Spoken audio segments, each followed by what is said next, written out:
penggerak. Saya Sri Wulan Wadasasiwi, calon guru penggerak angkatan 11 SMA Negeri 4 Jayapura, Kota Jayapura. Nah, hari ini saya akan melaksanakan kegiatan praobservasi untuk aksi nyata modul 2.3 mengenai coaching untuk supervisi akademik. Dan pada kesempatan kali ini saya ditemani oleh rekan sejawat saya, Bapak Maulana Akbar, guru geografi SMA Negeri 4 Jayapura. Nah, yang akan menjadi objek pengamatan saya di observasi kali ini. Nah, baik, kita langsung menuju saja pada kegiatan praobservasi saya. Ya, Assalamualaikum warahmatullahi wabarakatuh, Pak Maul. Waalaikumsalam, Ibu Siri. Ya, bagaimana kabarnya? Alhamdulillah baik, Ibu Siri. Ya, alhamdulillah kalau baik hari ini ya. Baik, Pak Maul. Baik. Jadi pada kegiatan kali ini kita akan melaksanakan kegiatan praobservasi.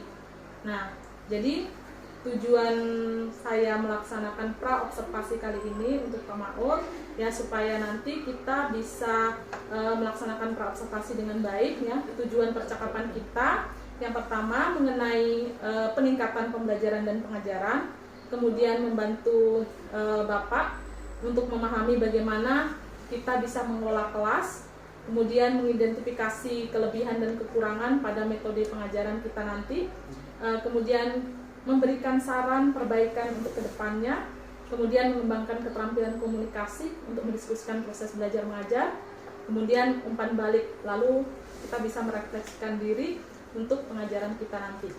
Ya, baik Pak Maul, itu tadi tujuan saya mengadakan praobservasi ini. Nah, praobservasi kali ini ada beberapa hal yang perlu saya tanyakan terkait nanti akan adanya pelaksanaan observasi. Nah, tujuan pembelajaran yang akan Pak Maul sampaikan nanti apa sih? Oke. Baik, tujuan pembelajaran yang akan saya sampaikan nanti ya melalui penjelasan guru peserta didik mampu memahami proyeksi peta. Kemudian tujuan yang kedua, melalui kegiatan diskusi kelompok peserta didik mampu mengidentifikasi proyeksi peta. Jadi nanti ada diskusi kelompok seperti itu, Ibu. Dan yang terakhir ada melalui kegiatan diskusi kelompok lagi, ya peserta didik mampu berpikir kritis tentang proyeksi peta itu. Oke, itu tujuannya ya Pak Maul. Ya, betul, Ibu. Ya, yang berikut Pak Maul, pertanyaan yang berikut mengenai area pengembangan yang hendak Bapak sampaikan itu apa sih yang hendak dicapai? Baik. Jadi dari kegiatan pembelajaran nanti saya ingin menyentuh pada ranah kognitifnya, Ibu, di mana saya harap anak-anak bisa memahami proyeksi peta sebaik mungkin seperti itu. Dan selain itu juga pada ranah kreativitas anak, di mana nanti anak-anak akan saya minta untuk menggali atau mencari sebuah negara dengan cara-cara yang unik, Ibu. Oke, baik. Ya. Dari materi yang tadi Bapak sampaikan, kira-kira strategi yang dipersiapkan oleh Pak Maul itu apa sih? Oke, baik, sesuai dengan tujuan pembelajaran yang sudah saya sampaikan tadi kan diskusi ya. Jadi saya akan melakukan strategi berupa kooperatif, Ibu. Jadi kerjasama antar kelompok satu sama lain, diharapkan mereka bekerja sama dengan baik seperti itu dan saling menghargai pendapat satu sama lain, Ibu. Iya, bagus sekali ya Pak ya strateginya. Oke, selain strategi Pak, kira-kira model pembelajaran apa sih yang akan Bapak laksanakan nanti, seperti apa? Oke, jadi rencana saya ingin lebih ke PBL atau Program Based Learning dengan discovery, Ibu. Jadi nanti harapannya saya akan memberikan sebuah persoalan atau permasalahan di mana nanti siswa akan memecahkan masalah tersebut seperti itu. Nah, masalahnya itu dari saya berikan teka-teki sebuah negara, ada yang berupa bendera, ada yang berupa siluet, bahkan ada juga yang dari koordinat, sehingga anak-anak harus memecahkan masalah itu secara kemampuan mereka masing-masing. Bagaimana caranya mereka yang akan mengembangkan sendiri. Oke, baik. Itu terkait model pembelajarannya Pak ya. Iya. Nah, setelah nanti model pembelajaran itu terlaksana, kira-kira Pak ya, penilaian atau evaluasi pembelajaran seperti apa yang akan Bapak nanti terapkan? Oke, penilaian yang akan saya gunakan nanti ada penilaian diskusi kelompok, kemudian ada penilaian presentasi seperti itu, kemudian penilaiannya juga ada yang individu juga, ya. Terus kemudian evaluasi yang saya gunakan juga akan menggunakan refleksi tentunya. Jadi pembelajaran hari ini seperti apa, bagaimana yang anak-anak rasakan hari ini, seperti itu, Ibu. Oke, bagus sekali ya Pak ya. Terima kasih. Iya. Jadi nanti pada saat pelaksanaan observasi kita Pak ya, Pak Maul nanti sasaran kelasnya kelas yang mana Pak ya? Karena besok rencananya hari Kamis ya Ibu ya. Iya. Kebetulan jadwal hari Kamis itu ada kelas 10A Ibu. Oh, di 10A ya. Iya, Ibu. Hari Kamis waktu Iya. pelaksanaannya. Betul, Ibu. Berarti Kamis besok ya Pak Iya, ya? Kamis, Ibu. Oke, baik. Nah, terima kasih Pak Maul ya. Oke, jadi pertanyaan saya cukup itu saja ya Pak Maul. Saya hanya pengen tahu saja arah kegiatan pembelajaran dari Pak Maul untuk observasi besok. Ya. Nah, karena yang saya amati dan pantau nanti itu berkaitan dengan pertanyaan-pertanyaan yang sudah saya sampaikan tadi. Nah, yang saya harapkan nanti Bapak bisa melakukan kegiatan dengan maksimal ya, sesuai dengan yang Pak Maul rencanakan dari tujuan tadi, kemudian area pengembangannya seperti apa, kemudian strategi yang dipersiapkan tadi, model pembelajaran, kemudian penilaian ya, itu diharapkan bisa secara maksimal. Nah, jadi harapannya ya Pak ya, Iya. kita nanti di hari Kamis ya, Iya, Ibu. kita bisa berjumpa pada sesi observasi, kita bisa melakukan untuk kegiatan pasca observasi setelah kegiatan observasi nanti ya. Oke, baik, terima kasih Pak Maul. Ya, sama-sama, Saya akan melakukan observasi terkait nanti proses pembelajaran Pak Maul yang akan dilakukan di hari Kamis nanti. Baik. Nah, terima kasih juga, semoga bisa terlaksanakan dengan baik. Oh, iya. Terima kasih Pak Maul. Sama-sama, Bu. Nah, diskusi kita mengenai pasca observasi. Kemudian nanti kita bisa ketemu lagi pada hari Kamis nanti. Ya, terima Oke, kasih, Bu. baik, terima kasih. Terima kasih. Ya. Baik, demikian sahabat penggerak, itu tadi kegiatan pra observasi dari saya bersama rekan saya Bapak Maulana Akbar, dan saya akan berjumpa kembali di kegiatan observasi yang mendatang pada hari Kamis depan. Oke, sekian. Assalamualaikum warahmatullahi wabarakatuh.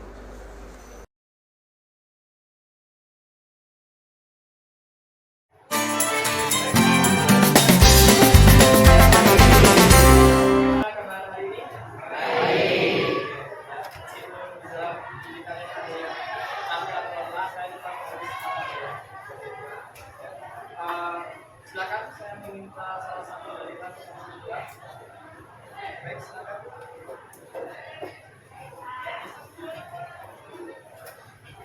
Oke, baik teman-teman, sebelum kita mulai pelajaran kita berdoa.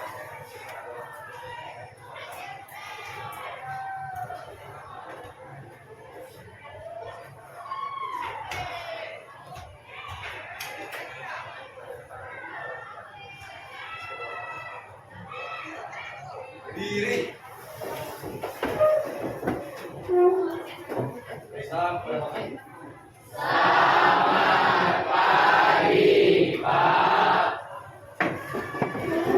Terima kasih atas doa dan salamnya. Sebelum kita mulai pembelajaran, saya ingin mengingatkan silakan dicek kembali kondisi sekitarnya, apakah ada sampah yang berserakan atau ada kotoran lainnya, silakan untuk diambil dan juga dipasang. Tidak ada. Ingat ya, kalau kebersihan itu sebagian dari apa? Maka kita harus bersih dalam belajar. Kalau kita bersih tentunya semakin nyaman seperti itu. Oke, saya juga mengingatkan untuk kalian semua, silakan cek kembali kelengkapan atribut kalian serta pelatihan diri ya, untuk baju-baju dan lain sebagainya, silakan dimasukkan. Hari ini ada yang tidak masuk? Ada? Siapa? Izin? Oke, Alicia sakit. Oke, mari kita doakan Alicia, semoga dia diberikan kesehatan dan kesembuhan supaya kita Alicia nanti dapat bertemu kembali dan belajar kembali seperti sedia kala ya. Dan yang izin kita doakan semoga kegiatannya lancar.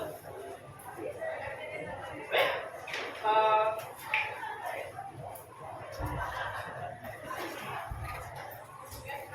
Selanjutnya kita akan membahas tentang peraturan atau hal yang harus kita sepakati dalam pembelajaran, di mana di sini siswa kalian ketika akan menggunakan gawai atau batik, saya dapat menggunakannya ketika saya sudah memberikan instruksi atau arahan ya. Jadi selama pembelajaran mohon tidak bermain handphone seperti itu. Untuk kalian yang ingin menjawab pertanyaan atau bertanya, silakan angkat tangan dan sampaikan nama kalian siapa. Semangat. Oke, mari kita mulai terlebih dahulu. Kita akan sedikit materi-materi yang sebelumnya. Mungkin sebelum saya masuk ke kelas ini, kalian sudah mendapatkan materi pembelajaran apa ya? Materi geografi sebelumnya. Skala peta, oke. Apa lagi? Fungsi peta, pengertian peta. Apa lagi? Pengertian geografi, oke. Jadi kalian sudah belajar tentang peta gitu ya, dan fungsinya dan lain sebagainya. Oke, baik. Saya tanya ke kalian. Menurut kalian, apa yang kalian ketahui tentang peta? Silakan yang mengetahui. Oh, sebelum itu ya, supaya pembelajaran lebih efektif ya, saya minta kalian untuk membuat kelompok terlebih dahulu sebelum kita membahas pelajarannya. Silakan berkelompok biar simbol ya, silakan dengan depan dan belakangnya saja. Silakan.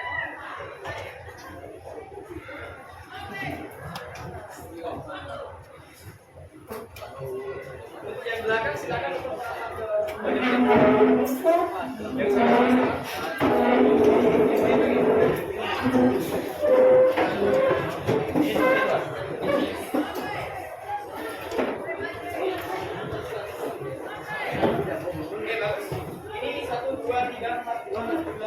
ya, sini ya. Ini juga satu kelompok yang belakang. Yang belakang sana, ya. Ya. Oke, ya. Oke, kita buat 6 kelompok ya. Oke, tidak apa-apa. Oke, kita kembali ke pertanyaan. Coba saya tanya ke kalian. Jadi ada berapa kelompok? Apa yang kamu ketahui tentang peta? Silakan, kita jawab. Baik, silakan.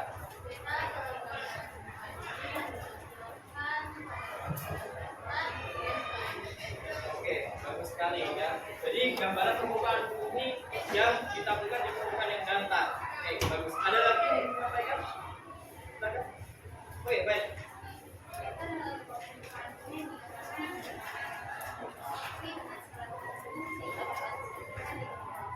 Oke, jadi peta itu selain dia digambarkan pada permukaan yang datar, dia juga diberi skala. Oke, bagus sekali. Terima kasih. Selanjutnya, bagaimana bentuk peta? Oke, maksudnya bentuk. Ya. Oke.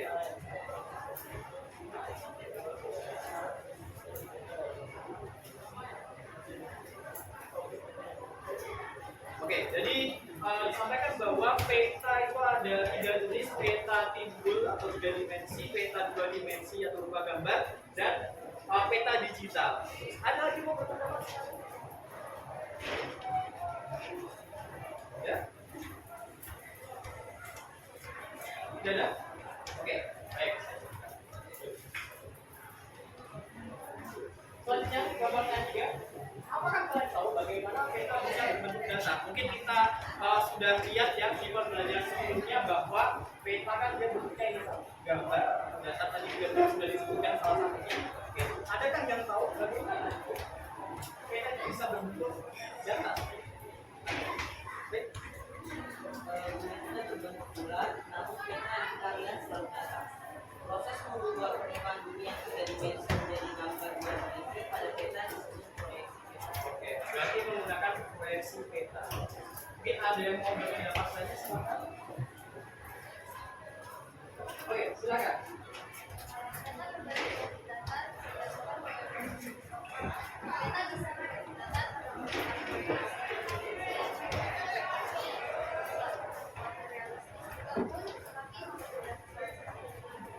Oke, jadi kembali lagi ya, di sini ditambahkan bahwa menggunakan proyeksi ya, yang digunakan untuk memudahkan navigasi.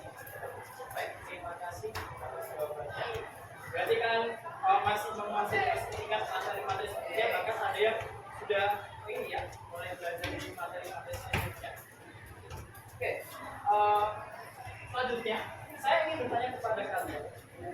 dan gambar seni. Kalian pernah menonton buku sebelumnya tentang teori-teori ini apa namanya konspirasi? Pernah pasti ya.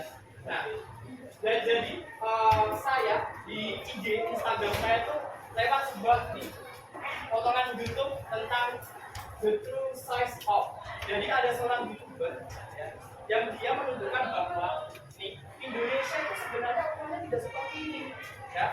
Kemudian dia seret atas ukurannya jadi sebesar Cina seperti itu. Tapi kalau Cina diseret ke Indonesia nanti ukurannya se-Indonesia ya. Kalau diseret lagi ke selatan Indonesia ukurannya akan sebesar besar sekali, lebih besar dari Rusia. Saya pernah melihat video ada yang pernah, ada yang tidak. Nah, jadi sebelumnya kita belajar ini kita harus mengetahui bahwa seorang YouTuber itu dia menyampaikan sebuah informasi yang kurang tepat. Jadi di era digitalisasi ini kita harus belajar tentang informasi. Ya. Jadi kita pentingnya belajar dari proyeksi ini adalah bahwa sebenarnya yang dibahas oleh seorang YouTuber itu adalah proyeksi peta. Dan kita akan bahas hari ini seperti itu ya. Jadi kita proyeksi.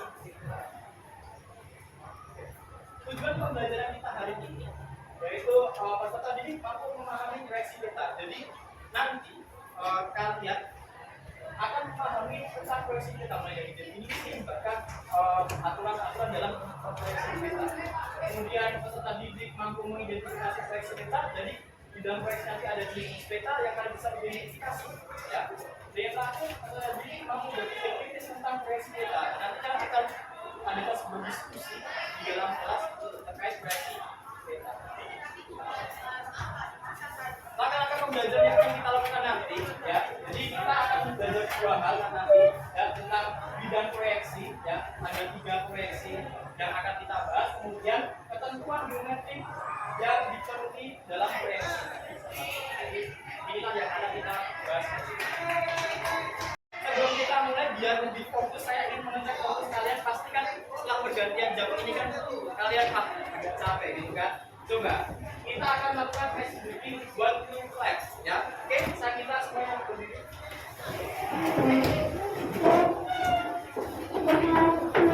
Oke. Saya akan berikan instruksi, dengarkan instruksi saya. Kalau saya bilang tepuk 1, berarti tepuk 1 kali. Kalau tepuk 2, berarti tepuk 2 kali. Ya. Saya ketika menyampaikan hanya 1 atau 2 tanpa kata tepuk, berarti kalian tidak boleh bertepuk tangan. Jelas? Jelas ya, oke. Coba kita mulai. Tepuk 1, tepuk 2, tepuk 2, 1. Oke, silakan lanjutkan dulu. Oh, 2 orang? Iya, 2. Ya, 2. Oke, silakan lanjut dulu. Oke. Namanya siapa? Bisa duduk seduh. Namanya siapa? Edward. Namanya siapa? Edward dan Jeremy. Coba. Edward. Hari ini kita akan belajar apa, Edward? Geografi, ya. Oke, tetap proyeksi peta. Oke, terima kasih Edward. Coba, Jeremy. Hari ini kita akan belajar tentang proyeksi. Ya. Oke. Tadi Mas mereka buat kita membedakan.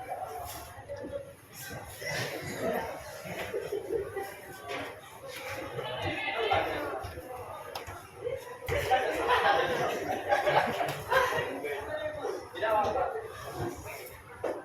Proyeksi peta, oke. Ya, memahami proyeksi peta. Oke, silakan. Oke, sepertinya ini ya masih. Saya coba kita sekali lagi sekarang. Aturannya masih sama ya. Aturannya masih sama, maksudnya. Oke. Tepuk 2, tepuk 2, tepuk 1. Ya, ini betul. Tepuk 1, 2.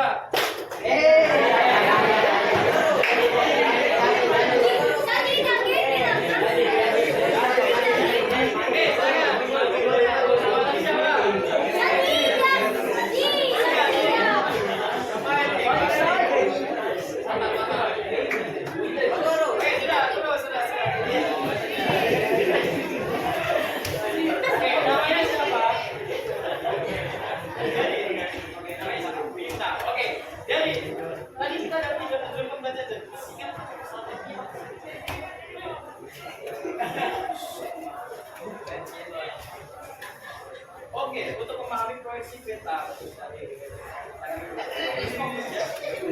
Nah, silakan.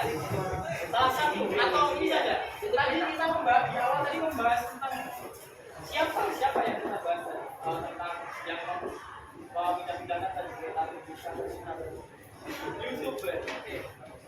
Iya.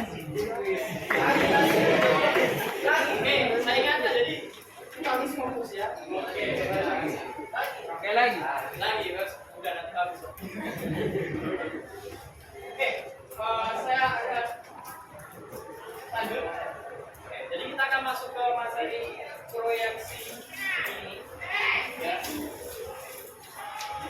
Jadi kalau kalian ya sekarang sudah menikmati yang namanya Google Maps ya, tanpa adanya proyeksi ini itu tidak akan kalian bisa menikmati Google Maps sampai sekarang. Ya. Apa itu proyeksi? Kita bisa masuk ke materinya. Proyeksi adalah cara untuk memindahkan sistem koordinat dari permukaan bumi berbentuk bola ke bidang data. Oke. Jadi simpelnya adalah jadi proyeksi itu ya dari bentuk bumi yang bulat. Ya. Tapi perlu saya informasikan bahwa bentuk bumi itu adalah elipsoid. Jadi elipsoid itu berbentuk lonjong, di mana lebarnya itu dia lebih besar daripada ketinggiannya. Bisa kita bayangkan kurang lebih bentuknya seperti itu. Ya. Di mana permukaan buminya itu dia dikupas. Ya. Kalau kita bisa bayangkan seperti ini. Kalian pernah makan jeruk? Pernah? Oke. Kalian pernah mengupas jeruk? Ya, bayangkan kalian memegang sebuah jeruk. Kalian kupas jeruknya, tapi kupasnya jangan bareng-bareng ya, kupasnya pelan-pelan saja. Ya, sampai satu lingkaran penuh kalian kupas jeruknya. Ya. Sudah ada bayangan kalian? Sudah. Oke. Jadi kupasan kulit jeruk itulah yang disebut proyeksi. Ya, jadi dikupas seperti itu. Ya. Tapi ingat, bukan berarti kita mengupas seluruh jeruknya atau buminya kita kupas semua itu bisa dikatakan proyeksi, karena sejatinya proyeksi itu dia cakupannya kecil ya. Jadi cakupannya hanya kecil saja. Ini seperti ini ya. Kalian kan lihat jeruk itu kan ada lengkungnya tidak? Ada kan? Dan kan dia tidak datar. Sama dengan bumi kan dia juga ada lengkungnya. Jadi proyeksi itu ya dia memiliki cakupan yang kecil karena apa? Karena menghindari sebuah kesalahan atau distorsi, di mana ketika nanti semuanya bagian lengkungnya itu diproyeksikan secara serentak, maka kesalahan yang akan dibuat semakin besar. Makanya proyeksi ini tujuannya adalah untuk mengambil bagian-bagian bumi, di mana biasanya diambil di bagian tengah bumi atau agak tengah atau atasnya dulu, kemudian paling atasnya seperti itu ya. Oke, nah sekarang kita lihat syarat proyeksi ya. Jadi ternyata proyeksi itu ada 3 syarat yang harus dipenuhi. Yang pertama adalah equivalent. Apa itu equivalent? Jadi equivalent maksudnya ya luas permukaan yang digambarkan di peta harus sama. Jadi ketika kita melakukan proyeksi ya, luas yang kita proyeksikan itu harus sama ya. Misalnya contoh, kita mau proyeksikan provinsi Papua ya, maka luas provinsi Papua itu misalnya 1000 meter persegi ya, atau 1 juta meter persegi. Maka di peta nanti juga di peta atau diproyeksikan itu ukurannya juga harus sama, 1000 meter persegi, tidak boleh lebih, tidak boleh kurang. Kemudian selanjutnya adalah equidistant. Ini diambil dari bahasa serapan bahasa Inggris. Ada yang tahu distance? Oke, dari bahasa Inggrisnya apa? Distance. Oke, artinya jarak. Berarti yang diperhatikan apa di sini? Jaraknya, betul sekali. Jadi jarak pada peta atau pada proyeksi harus sesuai dengan kenyataannya. Misal kita ambil contoh dari kalau kita mau memproyeksikan SMA 4 ke Abu Pura, itu jarak sebenarnya adalah 40 meter. Ya, hasil proyeksi kita juga sama, harus 40 meter. Tidak boleh lebih, tidak boleh kurang. Dan terakhir conform ya, atau conform. Dimana conform ini dia membahas tentang shape atau bentuknya ya. Jadi bentuk, contohnya ini ya. ketika kita memproyeksikan Papua secara keseluruhan, itu kan harus ada apa? Bentuk kepala burungnya, ya kan? Ada kepala burungnya, ada badan burungnya. Nah itu harus sama dan harus sesuai dengan bentuknya, tidak boleh berbeda, ya. Tidak boleh bentuknya kepala dinosaurus, tidak boleh ya. Harus kepala burung sesuai dengan yang ada. Gitu. Sampai di sini mungkin ada pertanyaan? Silakan.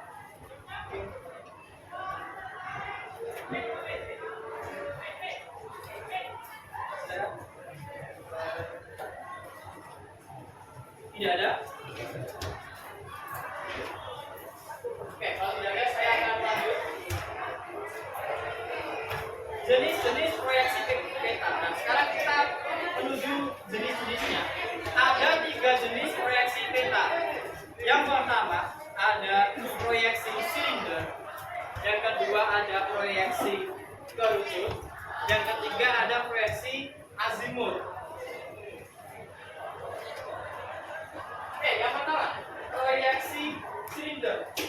Sesuai dengan namanya, proyeksi silinder ini dia bentuknya silinder atau tabung, betul sekali ini ya. Dia menggunakan bidang tabung sebagai bidang proyeksi. Nah, bagaimana gambaran ini itu seperti apa? Awalnya seperti ini, tiba-tiba berubah jadi persegi seperti ini. Kalian bisa membayangkan satu hal ini. Kalau kalian punya kertas di sebelah ya, silakan dipakai. Jika kalian punya kertas, bisa dipakai, bisa bukan saya. Oke, tabung. Berarti kurang lebih bentuknya seperti ini kan? Iya nggak? Betul? Oke, silinder. Gulungkan kertas seperti ini coba. Kemudian masukkan tangan kalian ke dalamnya.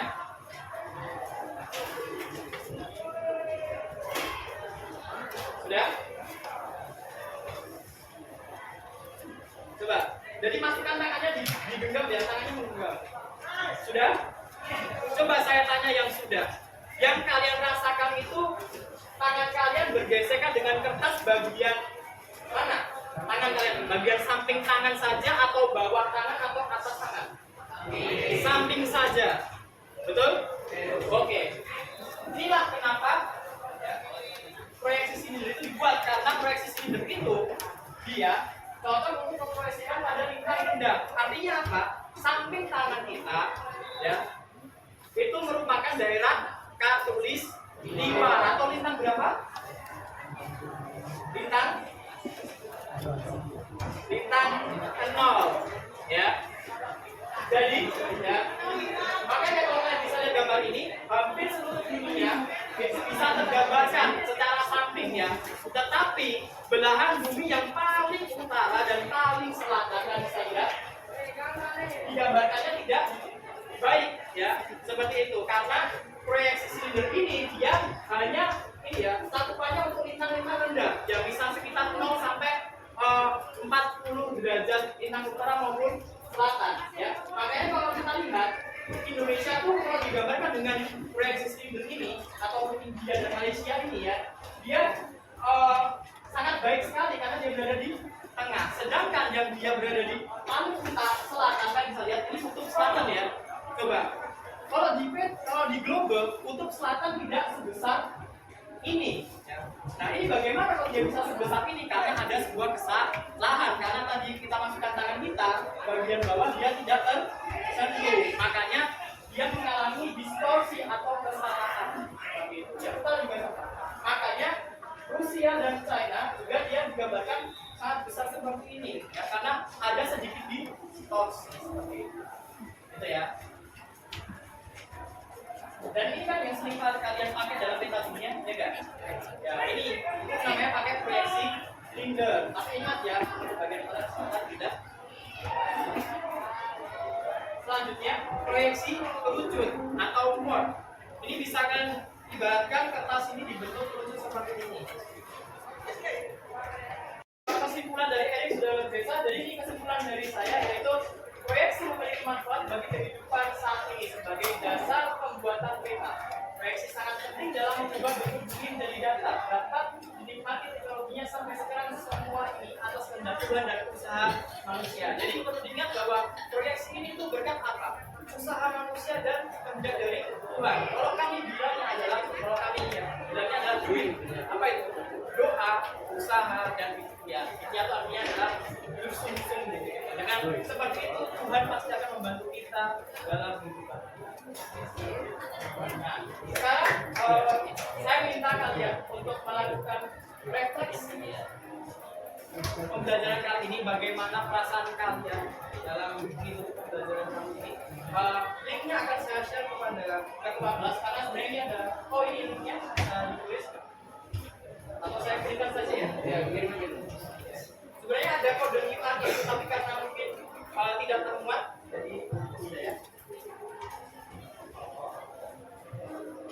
Itu link untuk refleksi silahkan Andrew untuk mengirimkan kepada anggota kelas lainnya.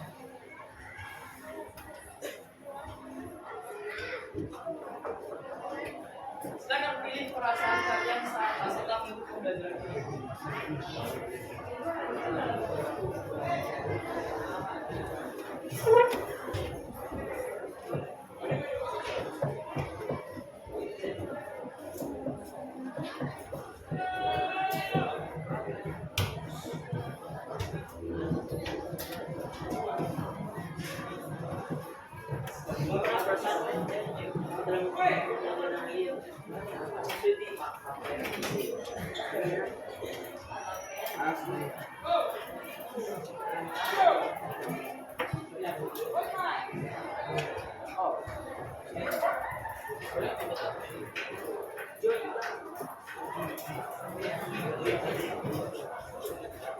Oke, apakah sudah melakukan refleksi?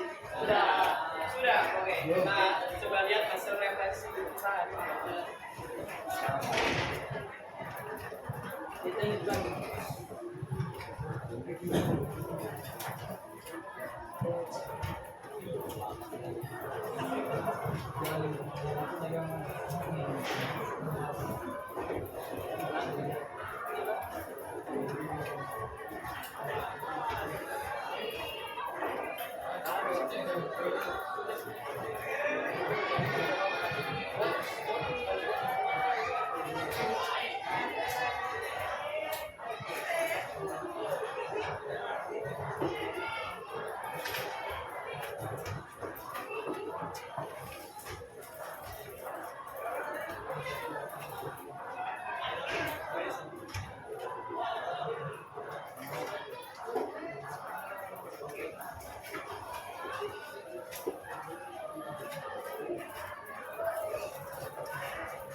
Terdapat 28 siswa yang merasa menyenangkan ya dengan gambar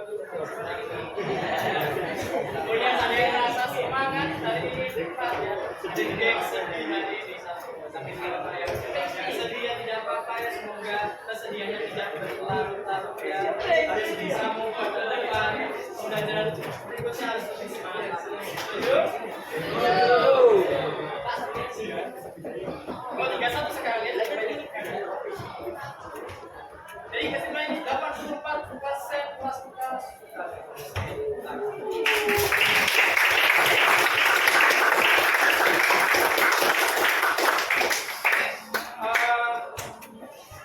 Mungkin seperti itu saja.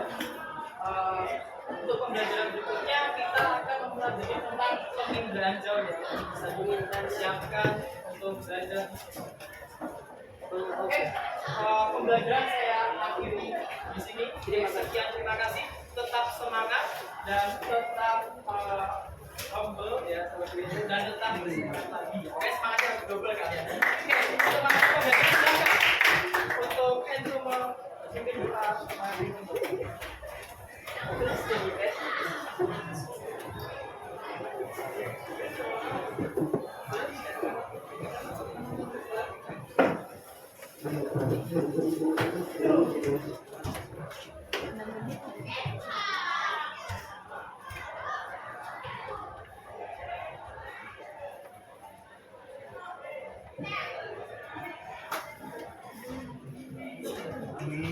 Oke, baik, terima kasih ya.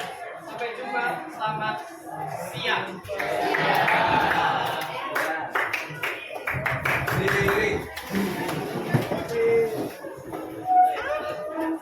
Salam kepada Pak Guru.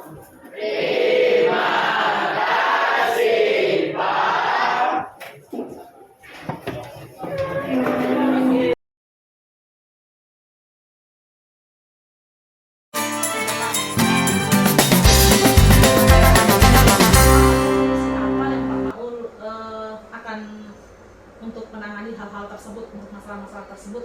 Iya, Bu. Jadi kemarin tuh betul sekali ada siswa yang tidak fokus saat Iya. itu. Jadi ada yang melamun, ada yang juga scroll HP seperti itu. Nah, tapi saat itu saya berikan pertanyaan Ibu. Ketika mereka sedang tidak fokus, saya berikan pertanyaan ke mereka. Kemudian saya berikan nasihat untuk fokus dalam pembelajaran kali ini, serta saya berikan motivasi Ibu agar mereka depannya bisa lebih fokus kembali. Oke, baik, ya, sudah cukup bagus ya Pak ya. Saya mengapresiasi sekali bahwa memang mungkin kemarin ya pada saat proses observasi di kelas Bapak sudah melakukan hal yang bagus, walaupun memang ada sebagian anak yang mengikuti, sebagian juga yang tidak, karena mungkin ada permasalahan tertentu yang tidak tahu seperti apa, mungkin nanti Bapak bisa selesaikan. Oke, baik. Dari kasus-kasus yang sudah ditemukan tadi Pak, dalam menangani masalah-masalah yang belum maksimal ya Pak ya, kira-kira Pak Maul itu akan mengagendakan itu kapan? Atau mengagendakan waktunya itu kapan untuk menyelesaikan permasalahan tersebut? Oke, jadi penyelesaian masalah tersebut tentunya saya akan melaksanakan pada pertemuan berikutnya Ibu, dengan memberikan motivasi dan menggali kembali apa sebenarnya yang menyebabkan siswa itu tidak fokus Ibu. Oke, ya, jadi nanti di pertemuan yang selanjutnya ya? Iya, Ibu. Ya, oke, baik. Nanti mudah-mudahan pada kegiatan yang Pak Maul agendakan bisa terlaksanakan dengan baik dan lancar ya. Amin. Kemudian untuk kedepannya ya Pak, mudah-mudahan kita bisa ketemu kembali di minggu depan, dan selanjutnya kita akan lihat observasi yang selanjutnya dengan anak-anak yang berikutnya. Oke, gitu ya. Terima kasih Pak Maul untuk kerjasamanya dalam membina anak-anak untuk menuju yang lebih baik. Oke, baik, dan selanjutnya adalah umpan balik dari Ibu Deslin selaku pengajar praktik. Silakan Ibu. Oke, terima kasih Musiwi. Terima kasih sudah bersedia untuk observasi menjadi rekan yang baik untuk Musiwi. Ada sampai dengan tahap ini, di mana pelaksanaan hari ini kita ada dalam kegiatan pendampingan individu 5, bagian dari rangkaian program pendidikan guru penggerak. Nah, di bagian pendampingan kelima ini, di mana sesi yang sudah kita lalui tadi adalah bagian dari sesi mengobservasi rekan sejawat, di mana sebelumnya kan Bu Siwi dengan Bapak sudah melalui yang namanya pra, kemudian ada observasi di kelas, dan hari ini kita ketemu untuk melihat bagaimana Bu Siwi sebagai seorang guru menempatkan posisinya untuk memberikan coaching dalam pengertian di sini melihat rekan sejawatnya melakukan kegiatan pembelajaran. Oke. Ya, terkait dengan hal yang disampaikan tadi ketika proses coaching bersama dengan rekan sejawat, Ibu sudah melakukan urutannya dengan baik, dimana untuk memulai kegiatan ini Ibu tidak langsung ke intinya. Ibu menanyakan dulu perasaan rekan sejawat, itu penting sekali supaya membuat suasana itu cair di awal, dan rekan sejawat itu juga merasa tidak dijudge gitu ya, oh ini saya mau sampaikan hal-hal yang kurang nih, tidak. Jadi mengawali segala sesuatu untuk percakapan itu cair dan mengalir, kita tanyakan dulu perasaannya seperti apa, kabarnya gitu ya, itu penting. Nah kemudian dari perasaan, kemudian Ibu sendiri sudah menyampaikan lagi terkait dengan hal-hal yang Ibu observasi. Nah, terkait dengan kelebihan apa yang ada dalam diri rekan sejawat sendiri, gitu kan. Kemudian ada hal yang kurang, gitu kan.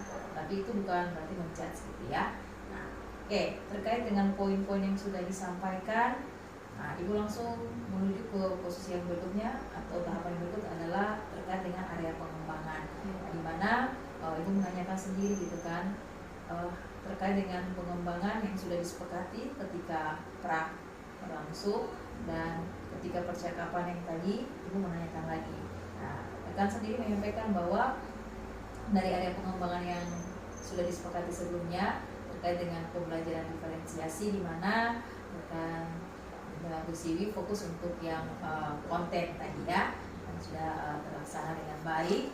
Kemudian area pengembangan berikutnya terkait dengan budaya positif, di mana mengawali kegiatan dengan doa, kemudian mengingatkan anak-anak terkait dengan keyakinan kelas. Nah, berikut juga terkait dengan kesiapan anak-anak sudah siap untuk belajar, mulai dengan kerapian, kebersihan kelas dan sebagainya, itu baik sekali. Kemudian sosial emosional, proses pembelajaran, menyampaikan tujuan pembelajaran sampai dengan diskusi kelompok sampai dengan tahap presentasi ya. Oke, itu sudah Ibu sampaikan, dan rekan sendiri menyampaikan hal-hal seperti itu ya.